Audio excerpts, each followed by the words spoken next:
Last time we talked about how you should live your life in light of the fact of your mortality. How does the fact that we will die, how should that affect the way that we live? What we're going to turn to now, our final topic for the semester, is the flip side. The fact of our mortality raises the question as to whether or not we should put an end to our life. Strictly speaking, I suppose it's not the fact that we're mortal per se. It's one of those extra features of death that I've discussed previously, the variability of death. And more particularly still, the fact that we can control how long we live.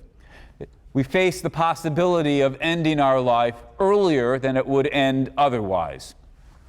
That's suicide, of course, and so our final topic is, under what circumstances, if any, does suicide make sense? Under what circumstances, if any, is it an appropriate thing to do? Now, it's a fairly widespread feature of our culture that suicide is looked upon with such a mixture of sort of disdain, fear, finding it sort of offensive, that it's very hard often to think clearly and discuss the topic clearly. Most people think it's either that you've got to be crazy to kill yourself. The very fact that you are contemplating suicide is evidence that you're crazy. And if you're not crazy, then it shows that you're immoral. Suicide is clearly never the right thing to do. So what I want to propose is that we take some time and look at the questions on both sides with a fair bit of care. And the very first thing to do, I think, in thinking about the topic of suicide is to distinguish questions of rationality from questions of morality. That is, I want us to take a look at initially the question, under what circumstances, if ever, would suicide be the rational thing to do? And then later turn to the question, when, if ever, would suicide be a morally legitimate or a morally permissible or a morally acceptable thing to do? In posing this distinction, I'm obviously presupposing that these questions can come apart, or at least they need to be examined separately. Questions of rationality on the one hand and questions of morality on the other. These are both questions about oughts, as we might put it. They're evaluative questions, but at least most people are inclined to think that we are drawing on different evaluative standards when we raise the one set of questions as opposed to when we raise the other. In many cases, no doubt, rationality and morality go hand in hand. And there are philosophical views about the nature of rationality and the nature of morality, according to which they always go hand in hand. But many of us are inclined to think that they can come apart. Take, for example, given the season of the year that it is, consider doing your income taxes, or more particularly still, cheating on your income taxes. The rate at which income tax forms get audited is very, very slight.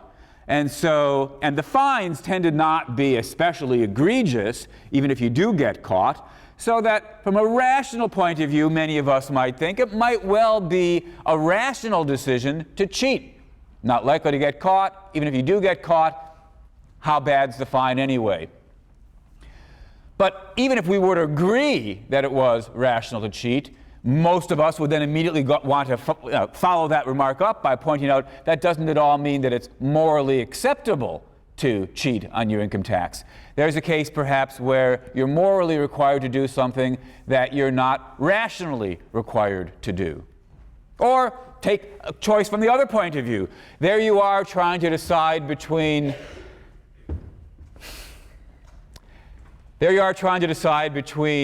your various choices of college, and you've gotten into, well, Yale on the one hand and perhaps some crummy school, your second-rate backup school on the other, and you're trying to decide what to do there. Well, you might think to yourself, morally, I have no obligations here. There's no particular obligation, moral requirement to go to the better school rather than the worse school. But for all that, it would be irrational of me, perhaps, to go to the worst school. So there's a case where there's no moral requirement, but there's a rational requirement. Again, we could debate the details of the two examples, but the point's just to show that, in principle at least, on the face of it, these two questions can come apart. Sometimes it's rationally acceptable to do something, but it's immoral. Sometimes it's morally acceptable to do something, but it's irrational. So in thinking about suicide, we need to pose the two questions one after the other. So let's start with the question about the rationality of suicide. When, if ever, is suicide a rational decision to make? Now, once again, the first thing I want to do in thinking about the rationality of suicide is to distinguish two different issues or two different questions. First question is going to be this: when, if ever, would it be true that you are better off dead? Could it be the case that, sort of your life is going so badly that you'd be better off dead? Second question: assuming that the answer to the first question is under such and such circumstances you would be better off dead, we still have to ask, could it ever be rational for you to trust your judgment that this is one of those cases in which you're better off dead? Could it ever be rational for you to kill yourself? Conceivably, the answer to the second might be no. All right, so the question was this. It's conceivable that you might have the thought like the following. In those circumstances in which life has gotten so horrible that you'd be better off dead, you can't think clearly. And the very fact that you can't think clearly would entail that you shouldn't trust your judgment that you are in one of those cases.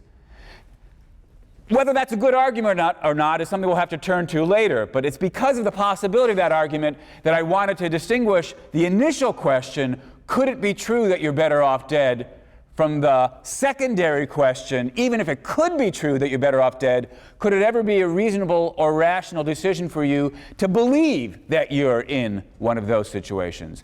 Unless we've got the two things in place, it doesn't seem likely that it's ever going to be rational to commit suicide. So the very first topic we have to look at is, could it ever be true that you'd be better off dead? And immediately, there's a kind of logical worry that may occur to some of you, certainly has been raised by various philosophers. And that's to say that the very judgment, the very claim that Jones would be better off dead can't make any sense.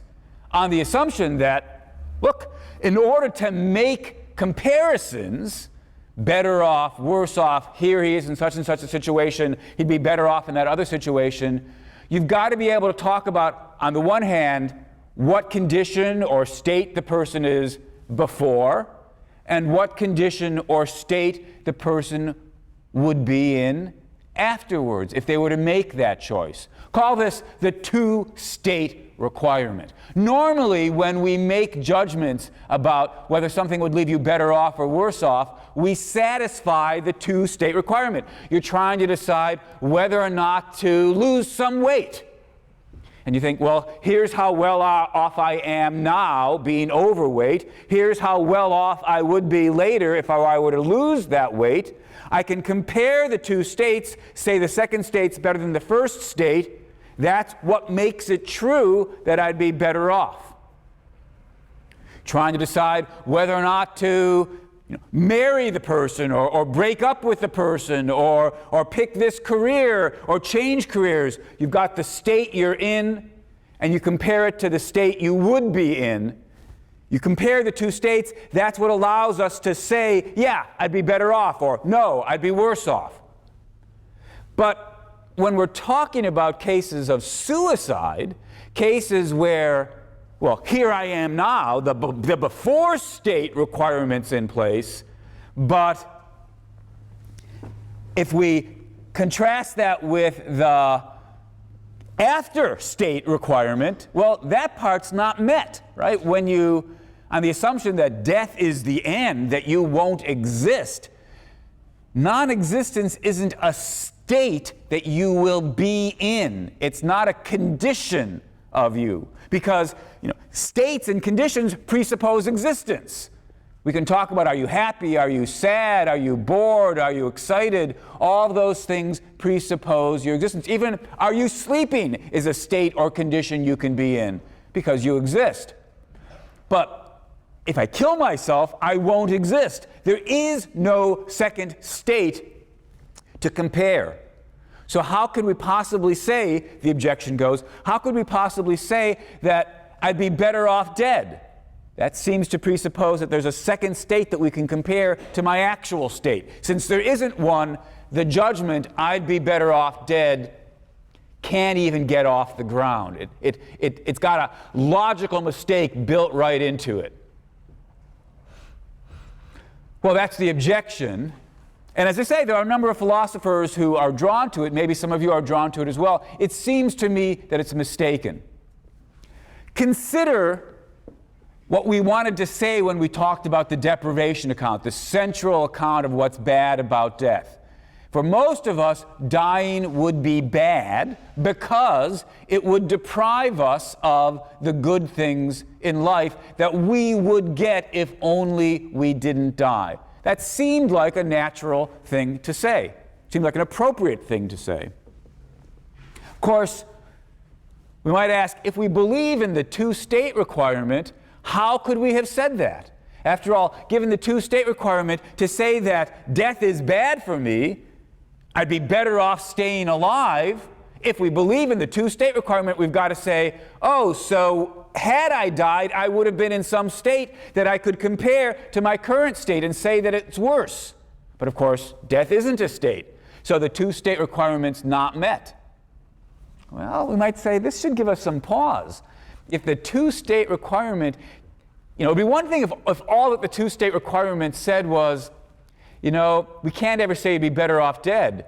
But it turns out the two-state requirement's got more implications than that. It's got the implication that you can't even say you're better off staying alive. And that's very, very hard to believe.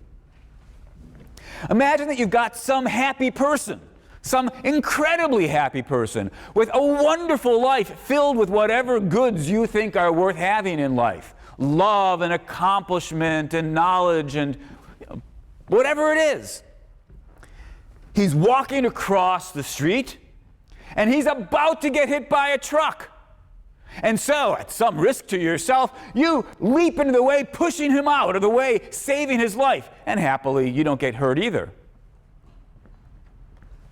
He looks up, realizes he was this close from death, and he says, thank you for saving my life. And now what you have to say is, oh, I'm afraid you're rather confused.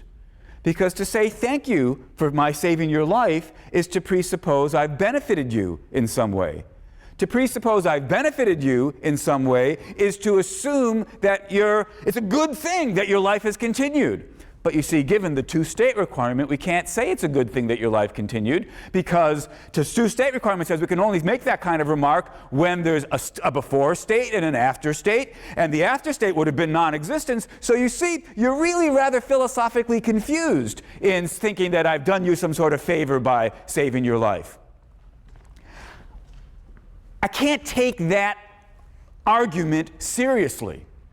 It seems to me that, and I hope that none of you would take it seriously either. Of course you are doing somebody a favor when you save their life, given the assumption that their life has been and would continue to be wonderful. And what that shows is not that, so non-existence really is a kind of spooky, super thin state or condition. No, of course it isn't. Non-existence is non-existence. It's no kind of condition or state at all. What it shows is the two-state requirement isn't a genuine requirement on these sorts of evaluations. We don't have to say that if you had died, when you point to the person whose life you saved, we don't have to say that had you died, you would have been in some inferior state. We simply have to say the life you would have had I saved you, and indeed will have, given that I have saved you, is a great life. Since it's good, to lose it would be bad. Since losing it would be bad, saving it for you is benefiting you. It's doing you a favor. Two-state requirement says otherwise. Two-state requirement's got to go.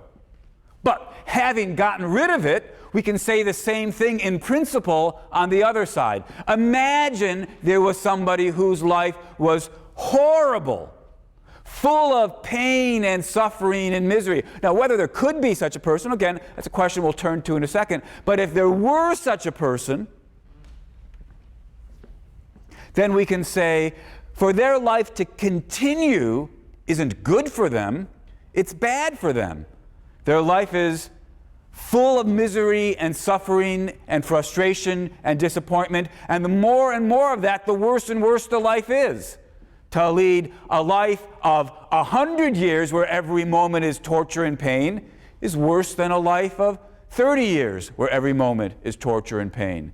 So if you had such a person, for their life to go longer would be bad. In which case, for their life to be going shorter would be better for them. And that's all we mean when we say they'd be better off dead. Not that there's some spooky, super thin and hard to describe condition that they'd be in if they were dead, but simply we look back at the two possible lives they could have. Just with the person whose life we saved, the first person, we compare the great life that lasts 100 years versus the great life that only lasts 20 years because you didn't save their life. We say, the life of 100 years, better life. And so saving their life is a good thing for them.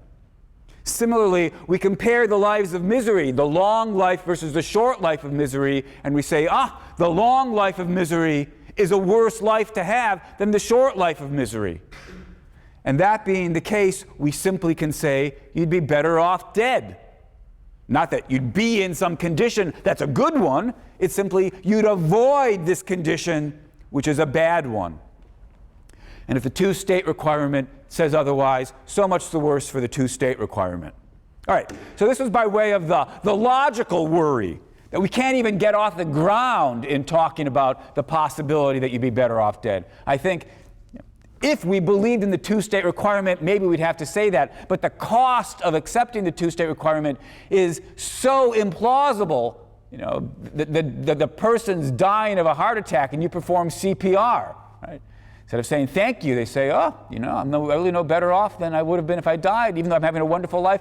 Two-state requirement is just so implausible, we should let it go. Now, having done that, of course, doesn't yet tell us that it could, in fact, be the case that somebody's life could be so bad that they'd be better off dead, that the existence that they've got is worse than not existing at all.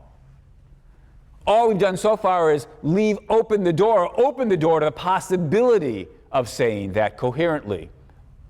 But that doesn't mean it's true. Whether or not there could be such lives depends on your view about what's the correct account of well-being. What is it that goes into making somebody's life worthwhile? Now, as we've seen previously, this is a controversial topic. People disagree about the ingredients of the best kind of life. And because of these differences, you're going to get philosophical differences of opinion with regard to whether or not a life could be so bad that it'd be better for it to come to an end. I'm not going to try to rehearse all the possible theories there are, or for that matter, even all the theories that we've talked about previously, but to give you an illustration of how it could be true, go back to our simplest theory of well-being, hedonism, according to which your quality of life is a matter of adding up all the pleasure and subtracting all the pain. And we need to take into account how long the pleasures and the pains last and how intense the pleasures and the pains are. But still, we add up the total amount of pleasure, add up the total amount of pain, subtract the pain from the pleasure, and look to see what our grand total is. If it's positive, your life's worth living, and the greater the number, the greater the positive number, the more your life is worth living. If it's negative, though, if your life is filled with pain and suffering, or at least so much pain and suffering that it outweighs whatever pleasures you may have in your life, so that your balance is a negative one, then your life's not worth living. Having that go longer and longer is just more and more negative balance. That's a life that's bad for you to have, and you'd be better off not having it. You'd be better off having your life come to an end. You'd be better off dead. And of course, the more and more negative the grand total is, the worse your life is.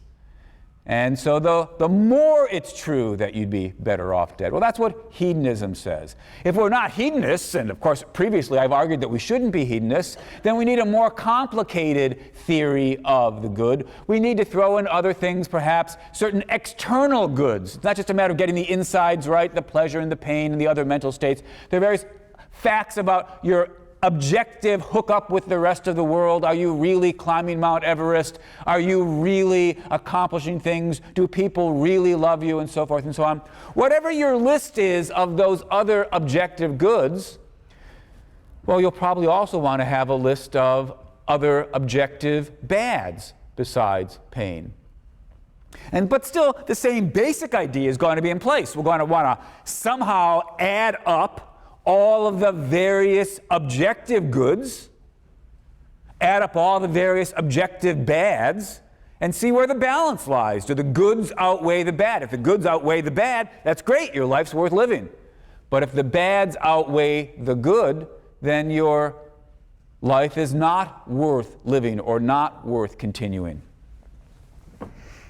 Now, as we've noted before, there are philosophical theories which go on to claim pessimists, various versions of pessimistic views which say, for everybody in all circumstances, life is so bad that they'd be better off dead. Life's so full of suffering and misery that whatever pleasures there are and other goods there may be in the life, they get outweighed by the objective bads. There are philosophical views like that, but I suppose the common sense view is, well, even if some lives may be so bad that the person's better off dead, that's not true of all lives. It depends on the facts of the case. So let's focus on that possibility. Of course, even here, we still have to return to another issue that we've considered before, namely, is life itself worth having? Is the very fact that you're alive itself a good thing? These are the valuable container theories, which I've previously contrasted with the neutral container theories. You'll recall that according to the neutral container theories, in thinking about the quality of someone's life, you just look at the contents.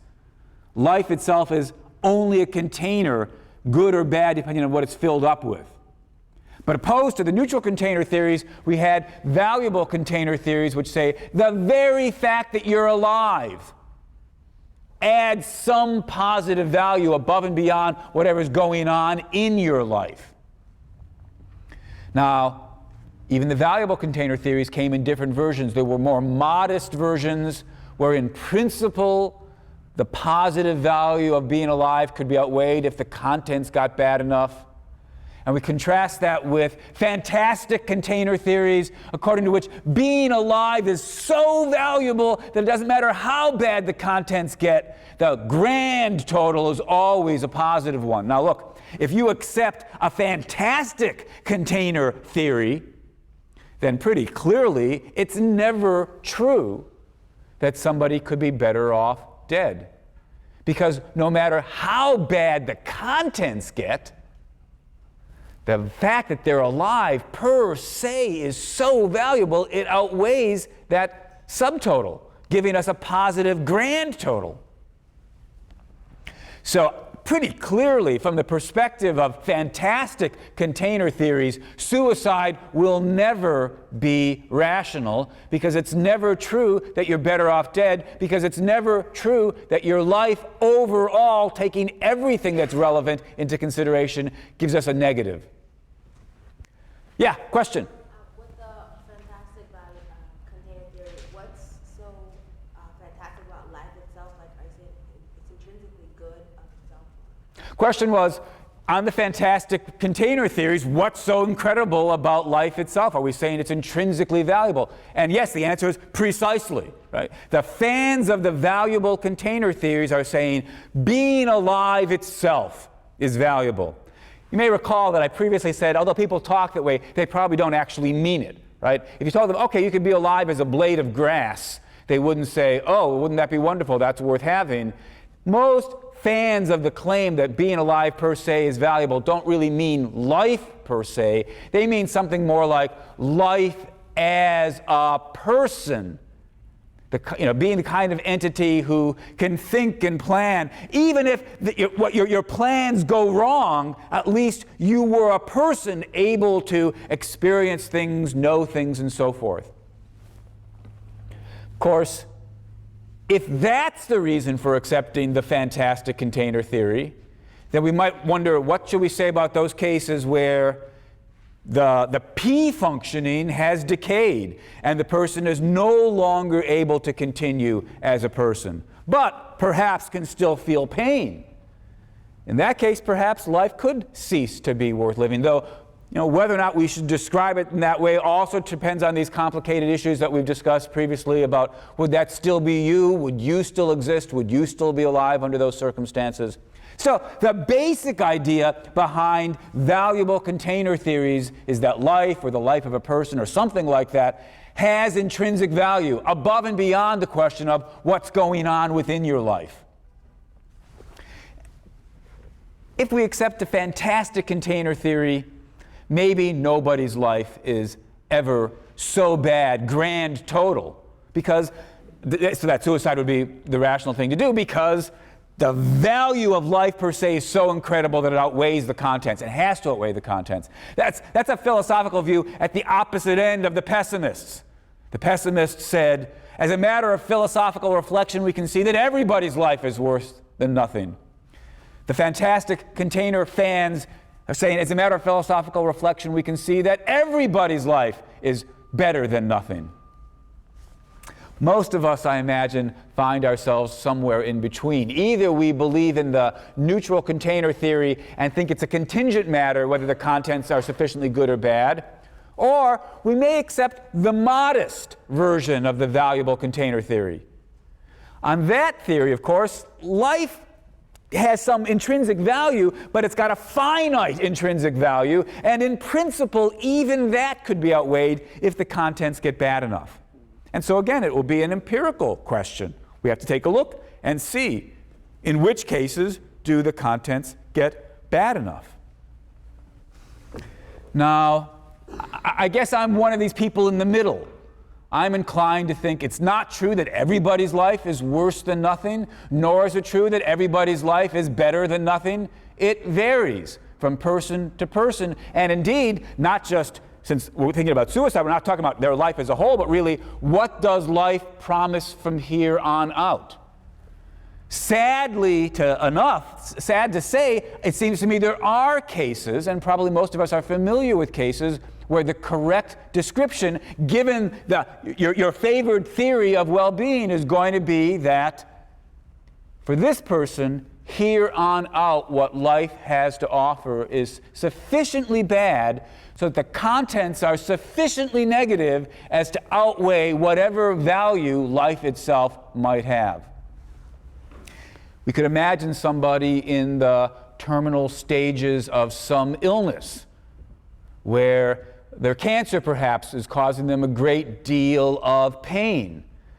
And the pain is so bad that they can't really do much of anything else. It's not as though they can continue working on their novel or continue talking with the members of their family because they're just distracted by the pain and wishing it would come to an end. Horribly enough, many degenerative diseases leave the person less and less capable of doing the things that give life value. And the very realization that you're in that situation and no longer able to spend time doing things or hanging out with your family or talking with them or whatever it is, may itself be a source of more frustration and pain.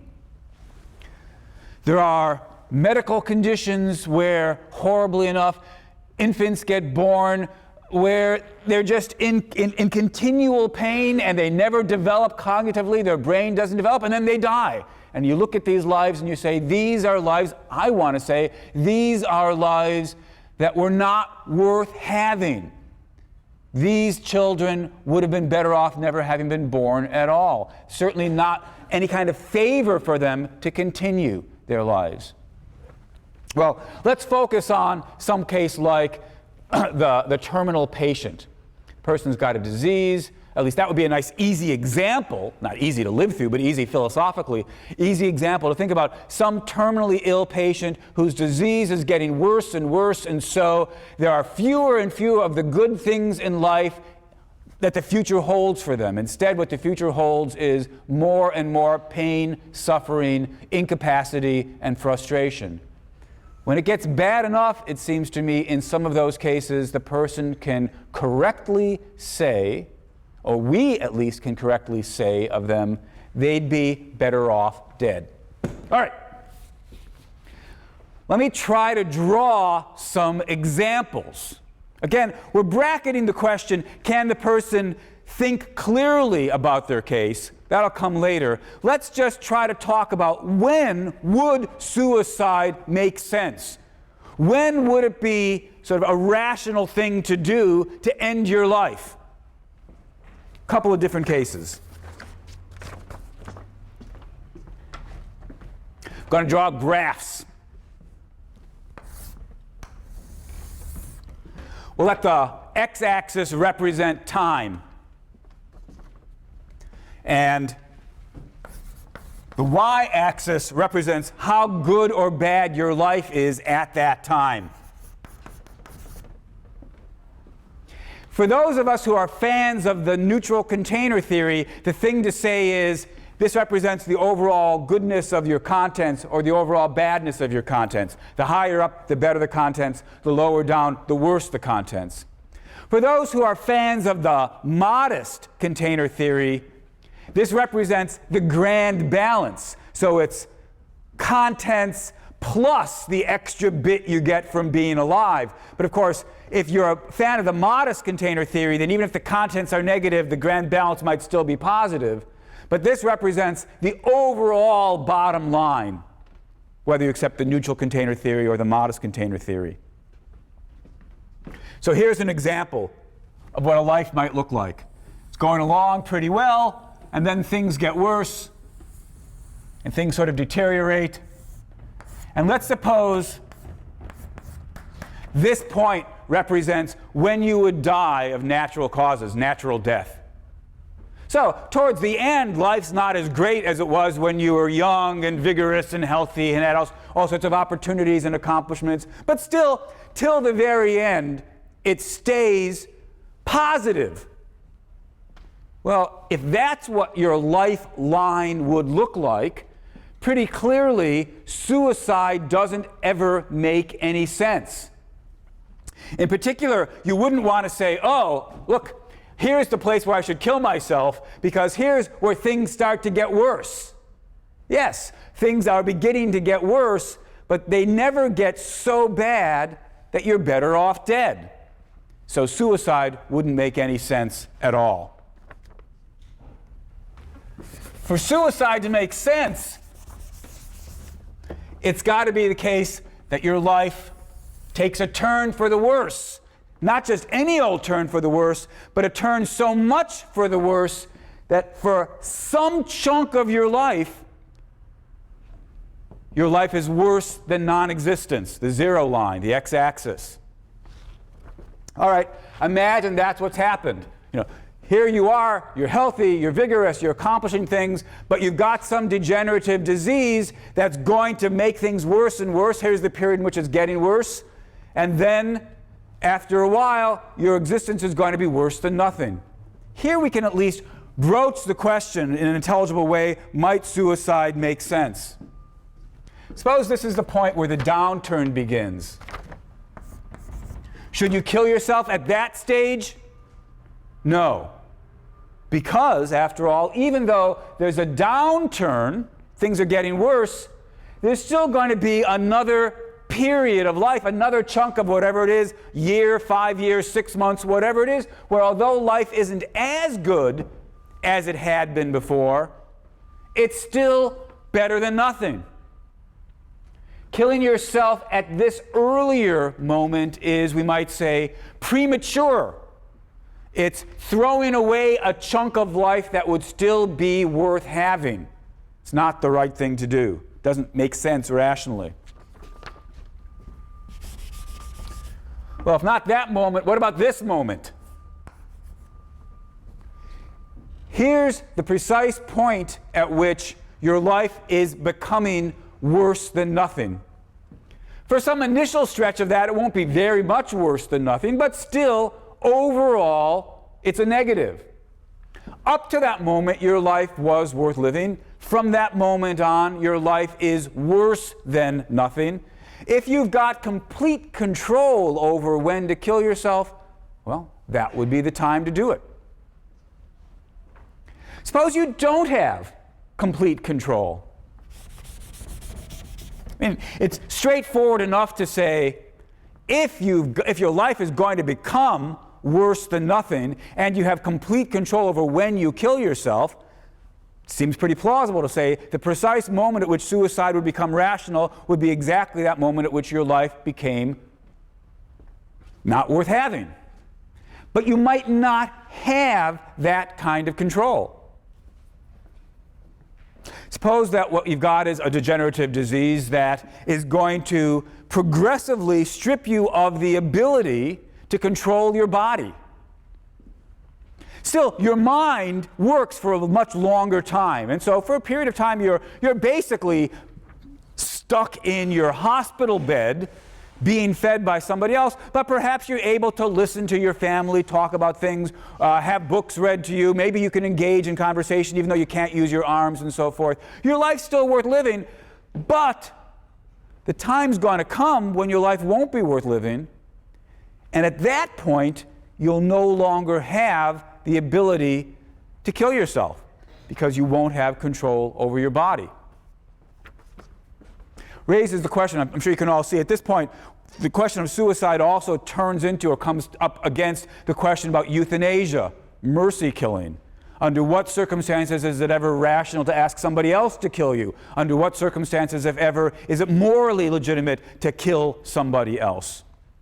But let's continue to focus on the case of suicide. Suppose you live in a society which is so unenlightened as to have ruled out euthanasia. In fact, you live in our society. And so what we don't allow is the possibility of somebody else coming along and killing you when the time comes. So you know the time is going to come at which you'd be better off dead, but once you're there, once you're here, it's too late. You can't do it. You won't have the ability to kill yourself, and nobody else will be able to do it for you. In that case, killing yourself earlier might still make sense. Take this earlier point, for example. Here, if you kill yourself now, you're throwing away some life that's worth living. But if this is the last moment at which you're going to be able to kill yourself, it might still make sense rationally. Because your choice is not end it here or end it there. We're assuming you don't have the possibility of ending it here at the precise moment at which life became no longer worth having. Your choice instead is really just this. End it here and throw away this whole last bit, or not end it, and then continue until you die from the disease. So your question is only, what do I think about the value of this last bit? On the whole, it's got a good part and it's got a bad part.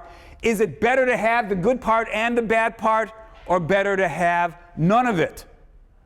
And the answer, of course, is, well, if the bad part's going to continue long enough, it's better to have none of it. The bad outweighs the good, so that the rational thing to do would be to decide to end your life then when you still can, rather than condemn yourself to the long final stretch of life not worth living. Well,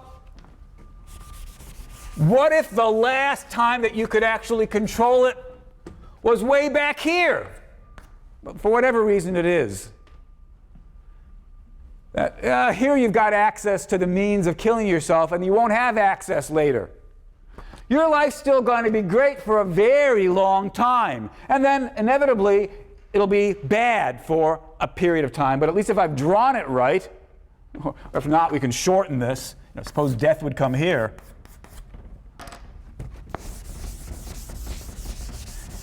Here's a case where if you don't kill yourself now, you're condemning yourself to the whole rest of the story.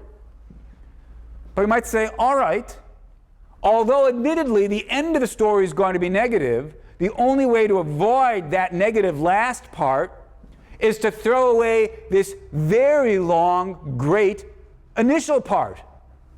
That doesn't make sense. Although your life is now still going to be a mixture of good and bad, and you wish there were a way to end it here, you don't have that choice. It's throw away the good and the bad or keep them both. And in this story, obviously enough, the good is enough to outweigh the bad. So suicide doesn't make sense in that situation. Here's a rather different way the story might go.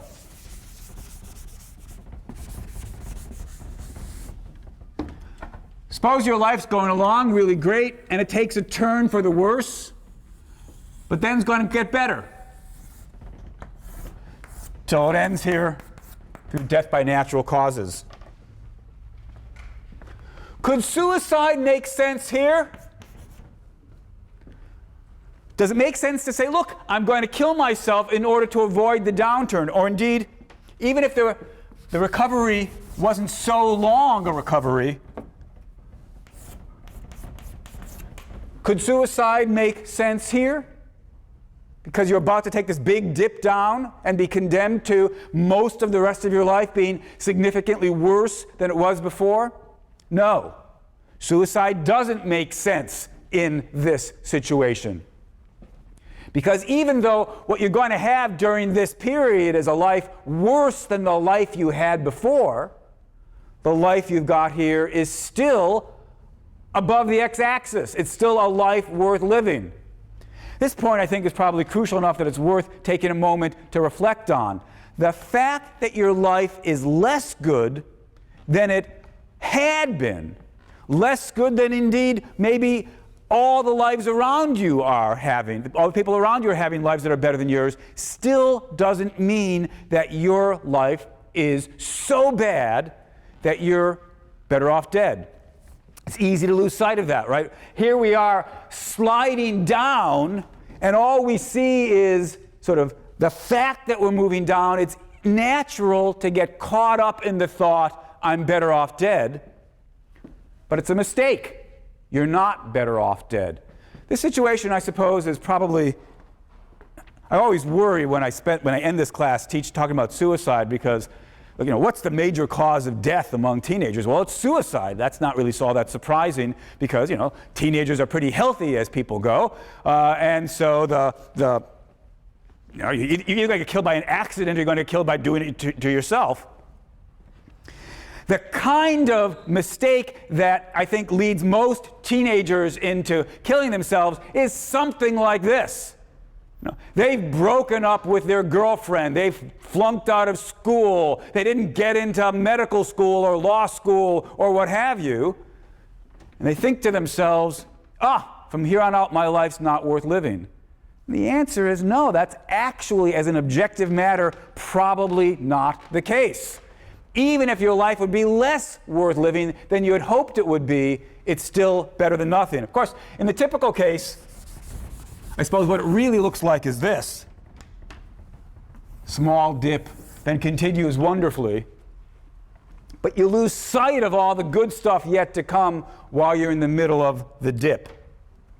So although I'm taking time now to talk about the question, under what circumstances might suicide be a rationally justified one, I should hasten to add the remark that I'm fairly confident that for nobody in this class would suicide in fact be a rational decision. That doesn't mean it couldn't turn out to be a rational decision later in your life, but that very likely, overwhelmingly likely, is not one now. Well, a couple other cases that I still want to have us consider, but I think that's probably enough for today, so we'll take it up there next time.